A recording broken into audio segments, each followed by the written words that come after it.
Hi, welcome to Lies and Secrets channel. We hope you will have fun with us. Enjoy watching. I'm 36 with long brown hair that's always a mess no matter how much I try to tame it, hazel eyes that can't seem to decide if they're green or brown, and a body that's softer than I'd like, but still strong in its own way.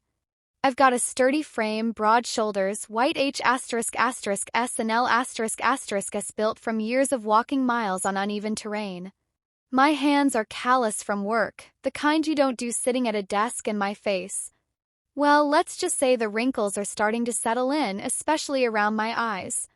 You could probably guess a lot about me from just looking, but not the one thing that's defined most of my adult life, the weight I've carried in my C****T for 7 years. That's where this story begins, not with the me you'd see today, standing tall with dirt under my nails and my favorite boots scuffed to hell, but with the me who woke up every morning and couldn't shake the heavy, dull ache of failure. It wasn't a loud kind of pain. It wasn't something that screamed for attention. It was quiet, constant, and impossibly heavy, like an anchor tied to my ribs. I didn't talk about it, and no one asked. Not even my dad, though he probably knew. For 7 years I lived with it. 6 years of waking up, going through the motions, and telling myself tomorrow would feel lighter even though it never did. And the worst part, I knew exactly why. It wasn't some big mystery, no deep, unsolvable problem. It was me. I was stuck in my own head, my own fear, and no one could fix that except me. But I didn't. I just didn't, until the day that changed everything. It was one of those days where the air feels alive, humming with something you can't name. The sky was a sharp, endless blue, and the sun burned through the cold like it was trying to drag spring into existence a little early. I'd been out in the pasture with Eli, my gelding, a big, beautiful bay with a streak of stubbornness that could rival my own. He'd been my companion through all of it, the only creature in the world who seemed to understand me without needing words. Eli had this way of looking at me sometimes like he was waiting for something. I'd brush him down, run my hands along his muscular frame, and he'd just stand there still as stone, watching me with those dark, knowing eyes like he could see the thing I was hiding, the thing I couldn't even admit to myself that day, though he wasn't still. He was restless, pacing and snorting his ears, flicking back and forth like he was trying to tell me something. I didn't know what it was, but I felt it too, that electric charge in the air, the way my C****** T felt tight and full all at once. I tightened the cinch on his saddle, running my fingers along the worn leather. My hands were steady, but inside I was anything but. It had been years since I'd ridden him properly, really ridden, not just a lazy walk around the paddock. I told myself I didn't have the time, that I was too busy, but the truth was simpler. I was afraid of what exactly? Falling, getting hurt. I was afraid of failing again. Afraid that the part of me that used to love this, the part that had felt free and alive on the back of a cute horse, was gone forever. Eli stomped his hoof, pulling me out of my head. All right, I muttered, patting his neck. I hear you, but I did not yet. I led him out to the open field, the one that stretched out behind the barn like an invitation. The grass was brittle and dry underfoot, the kind that crackles when you walk on it. The fence line was far enough away that it might as well have been the horizon. It was just me, Eli, in the sky, and that's when it hit me, standing there with the reins in my hand, the saddle waiting for me to climb up. This was at the moment I'd been avoiding for 7 years. It wasn't about the cute horse, it wasn't about riding. It was about me standing at the edge of something I couldn't name and deciding whether to take the leap or turn back. My heart pounded in my C****** T, loud and insistent. Every muscle in my body screamed at me to move, to do something. But I just stood there, frozen. And then Eli did something I'll never forget. He nudged me hard, his muzzle pressing into my shoulder like he was trying to push me forward. When I didn't move, he snorted and did it again, more insistent this time. All right. I whispered, my voice barely audible over the wind. All right. It wasn't confidence that made me swing my leg over the saddle. It wasn't courage. It was something else, something deeper, quieter, and more desperate. I didn't know what would happen when I let Eli take those first steps, but I knew one thing for sure. I couldn't stay where I was anymore. The wind cut sharp against my face as I stood there, staring at the open field ahead. My heart was hammering so loud it drowned out the silence. Everything felt too loud, my breathing, the rustle of the dry grass, even the distant creak of the barn door. As it shifted in the breeze, I swallowed hard, but the lump in my throat wouldn't go away. I had told myself this moment didn't matter, that it was just another day, another decision I could put off, but deep down I knew it wasn't. I had known for weeks, maybe months, that this was coming. Every time I closed my eyes, it was there waiting for me. The weight of it settled heavy in my C*******T as I stared at Eli, my cute horse paying at the ground like he could sense my hesitation. He was restless, agitated, and for good reason. He wasn't the problem. Wasim ran my hand over his neck, the warmth of his coat grounding me for a second, but my mind kept spinning like it always did. What if I wasn't ready? What if I wasn't enough? What if I failed again? The word echoed in my head, sharp and cruel. Failure. It was familiar, a shadow that had followed me for years, and for just as long I had done everything I could to avoid it. I stayed in my comfort zone, kept my head down, and told myself it was enough. But it wasn't not anymore. I tightened the reins in my hands, my fingers trembling slightly. I didn't want to feel like this anymore. Tuck scared small. I didn't want to keep waking up every day with this pit in my stomach. This constant reminder of everything I hadn't done, hadn't tried, hadn't been brave enough to face. Eli snorted, his ears flicking back toward me like he was waiting. Like he was saying it's now or never, and maybe he was right.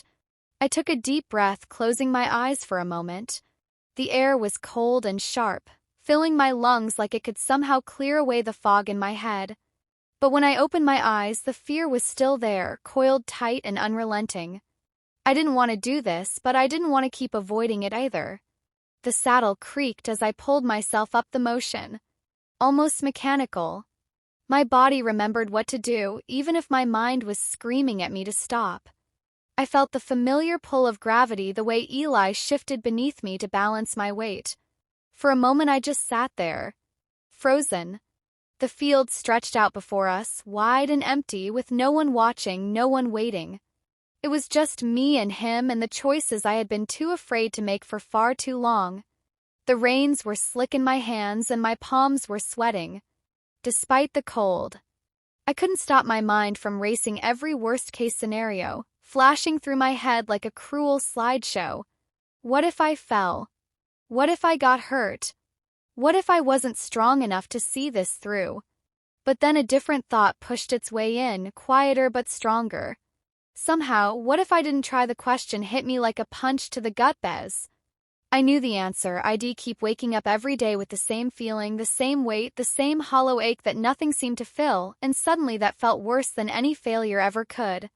I tightened my grip on the reins, my jaw clenching. Eli shifted beneath me, ready to move, waiting for my signal. My heart was still racing, but something in me had shifted. It wasn't confidence. It wasn't even courage. It was a choice. "All right," I whispered, barely audible over the wind, with a nudge of my heels. Eli surged forward, his hooves pounding against the earth. The world blurred around me, the wind tearing at my face, and for the first time in years I felt something break loose inside me. I didn't know where we were going or what would come next, but for the first time it didn't matter. I was moving, and that was enough. The air was cold enough to bite, but I hardly felt it. My hands were wrapped tight around the leather reins, my knuckles white from the grip. I stood there, frozen, staring at Eli. His dark eyes bore into me, calm but expectant, like he knew what was going on in my head. Maybe he did. Animals have a way of sensing things we can't even admit to ourselves. I felt like I was choking, like the air around me was too heavy to breathe. My C******T was tight, my heart racing, and no matter how much I tried to focus, the thoughts kept coming loud, fast, relentless. Why are you doing this? You know you're going to fail. The voice in my head had been my constant companion for years. It wasn't cruel, not exactly. It was just there, always reminding me of my limits, my mistakes, my fears, and the worst part, I believed it.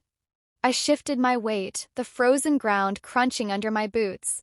Eli snorted, his ears flicking forward, and I could feel the impatience radiating off him. He didn't understand what was holding me back. Why?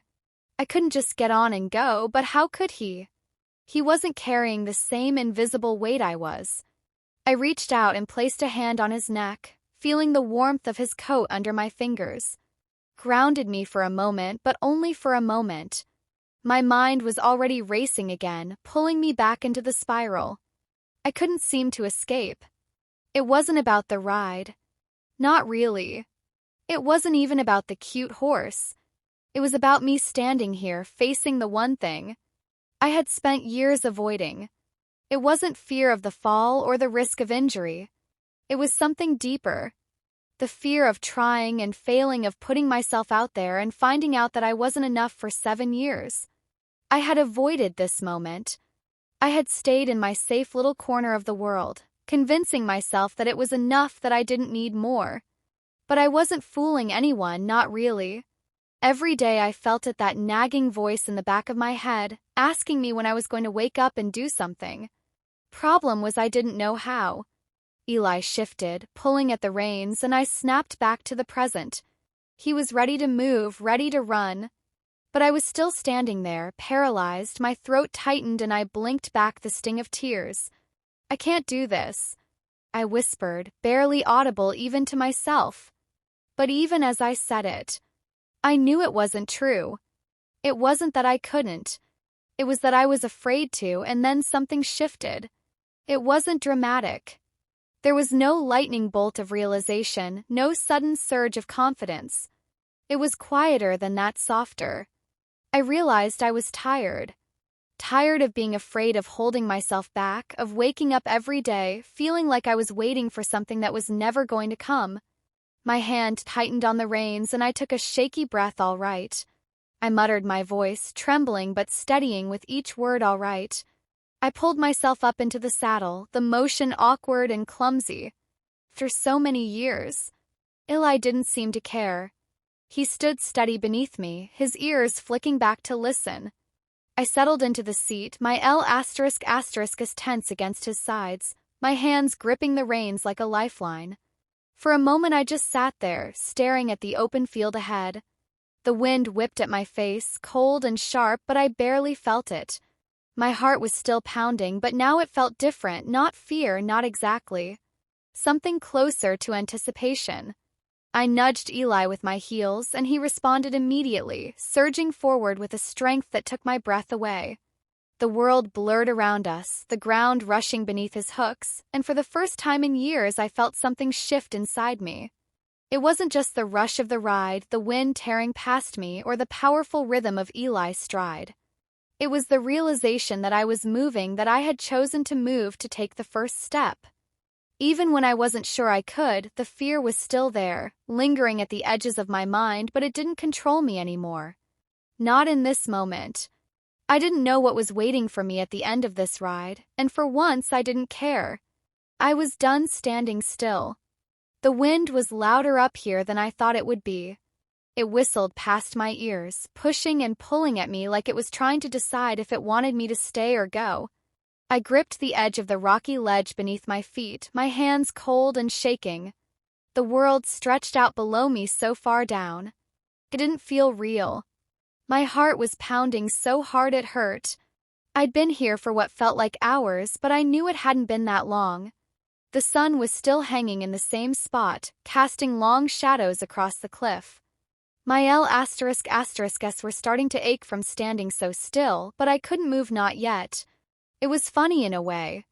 I'd spent so much time thinking about this moment, planning for it, telling myself it would be different when I got here, that I'd feel ready, that I'd feel brave. But now that I was here, I felt the same as I always did, like I wasn't enough. I tilted my head back and took a deep breath, trying to steady myself. The air was sharp and cold, burning my lungs, but it didn't clear my mind the way I wanted it to. The doubts were still there, swirling like a storm. I couldn't escape. What if you can't do it? What if you're not strong enough? The thoughts came fast and sharp like they always did. I clenched my fists, my nails digging into my palms, trying to hold on to something. Anything that would keep me from falling back into the spiral, but then falling was the whole point, wasn't it? I glanced down at the harness, strapped to my waist. The rope coiled neatly beside me. It was all there ready and waiting like it had been every other time I tried to do this. The difference was this time. There was no one here to talk me into it or out of it. It was just me. I crouched down my fingers, brushing the rope as I tried to steady my breathing. I'd done all the checks. I knew the knots were secure, that the equipment was solid. I'd watched the others go before me, seeing how easy they made it look, but it didn't matter because it wasn't about them. It was about me and the one thing I couldn't seem to let go of: fear. It wasn't the height, it wasn't even the risk. It was the idea of stepping off the ledge, of leaving behind the safety of solid ground and trusting something I couldn't see. I stood back up the rope, heavy in my hands. My L*****s were shaking now, and I couldn't tell if it was from the cold or the fear or both. My throat felt tight, my breath shallow. But I didn't back away. Not yet. The doubts were still there, louder than ever. But beneath them something else was stirring. A memory, a feeling, a reminder of why I was here in the first place. I thought about all the times I'd stood in the shadows watching everyone else take the leap while I stayed behind. All the moments I'd let slip by because I was too afraid to try, the regrets that piled up heavier with every passing year. I thought about how tired I was of being stuck, of holding myself back, of letting fear win every single time, and then I thought about what it would feel like to finally let go. My fingers tightened around the rope and I closed my eyes. The wind was still roaring, the doubts still whispering, but for the first time they didn't drown everything else out. I opened my eyes, took a step forward, and let the rope pull taut. The harness dug into my the weight of it strange but steady. This was it. There was no one else to push me, no one to catch me. If I backed out, it was just me standing on the edge of everything I'd been running from. I took a deep breath, the ear sharp and cold, and then I stepped off the ledge. The rush was instant, the ear roaring past me. As the ground seemed to rush up to meet me, my stomach flipped, my heart felt like it stopped, and for a split second I thought I'd made a mistake. But then the rope caught holding me steady and everything else fell away. The fear, the doubts, the endless cycle of what if that had kept me trapped for so long, it all disappeared. In that moment I was still falling, but it didn't feel like falling anymore, felt like flying. The rain had stopped hours ago, but the air was still heavy with its memory. The ground was damp beneath my bare feet, soft and cold, and the smell of wet earth clung to everything. I stood there alone, staring at the empty field in front of me. The sky above was a dull gray, the kind of color that made the world feel smaller, like it was closing in on itself. I wrapped my arms around my C******, not because I was cold, but because I felt like I needed to hold myself together. My breathing was shallow, uneven, and my hands trembled against my skin. It had been like this for days or maybe weeks. Time blurred when everything felt this heavy. The box was in front of me, sitting on the ground like it had been waiting for this moment all along. It was simple, unassuming, but it held everything. I'd spent years trying to avoid every letter, every picture, every memory I thought I'd buried deep enough to forget. I didn't know why I'd brought it here to this empty field where no one could see me. Maybe I thought it would be easier away from the walls that held so much history. Or maybe I just wanted to be somewhere that felt as quiet and hollow as I did. My fingers twitched at my sides, itching to move, but I stayed frozen. I couldn't open it, not yet. The weight of it all pressed against my C*****, making it hard to breathe. For years I told myself I didn't need to deal with it, that I could just keep moving forward, keep pretending that everything was fine, but it wasn't, it never had been. I knelt down slowly, my knees sinking into the damp earth, and reached for the box. My hand hovered over the lid, my fingers trembling as they brushed against the edge. Felt like touching a live wire, like the memories inside were sparking. Ready to pull me under the moment I gave them a chance.